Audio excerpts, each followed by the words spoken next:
तर यवतमाळमधील पेपर प्रकरणावर सामाजिक न्यायमंत्री संजय शिरसाट यांनी कारवाईची मागणी केली। काही वेळेस विषयाच्या संबंधित नसलेल्या प्रश्नपत्रिकाही देत असल्याचा आरोप त्यांनी यावेळी केलाय।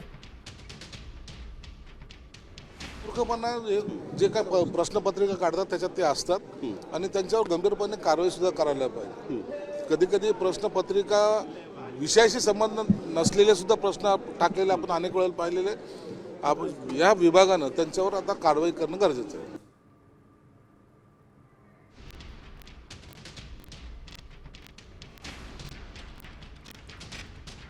तर या विभागावर आता कारवाई करण्याची मागणी केली जाते। दुसरीकडे मुख्य कार्यकारी अधिकाऱ्यांनी या संदर्भात आपण लेखी उत्तर मागवलेलं आहे या संस्थेकडून असं सांगितले।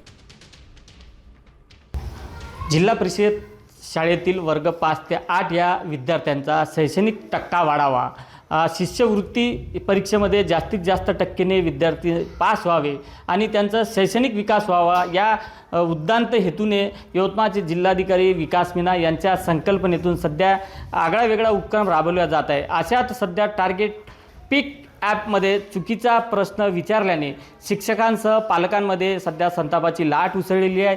त्या ॲपमध्ये उच्चवर्णीय जातीचे नाव काय असा प्रश्न विचारण्यात आला होता। त्यामुळे सध्या हा विषय संपूर्ण चर्चेला जातो आहे। एकीकडे आपण जर बघितलं तर उपराजधानी नागपूरमध्ये विधिमंडळाचं हिवाळी अधिवेशन सुरू आहे आणि या अधिवेशनामध्ये या विचारलेल्या चुकीच्या प्रश्नाचा मुद्दा चर्चेला जाणार आणि हा विषय तिथे तापणार याची एक चर्चा सध्या सुरू आहे। त्यामुळे यवतमाळचे जिल्हा परिषदेचे मुख्य कार्यकारी अधिकारी मंदार पत्की यांनी या संदर्भात चौकशीचे आदेश दिलेले आहेत। नेमकं हा चुकीचा प्रश्न कसा विचारला गेला याची आता चौकशी होणार आहे। संजय राठोड, साम टीव्ही न्यूज, यवतमाळ।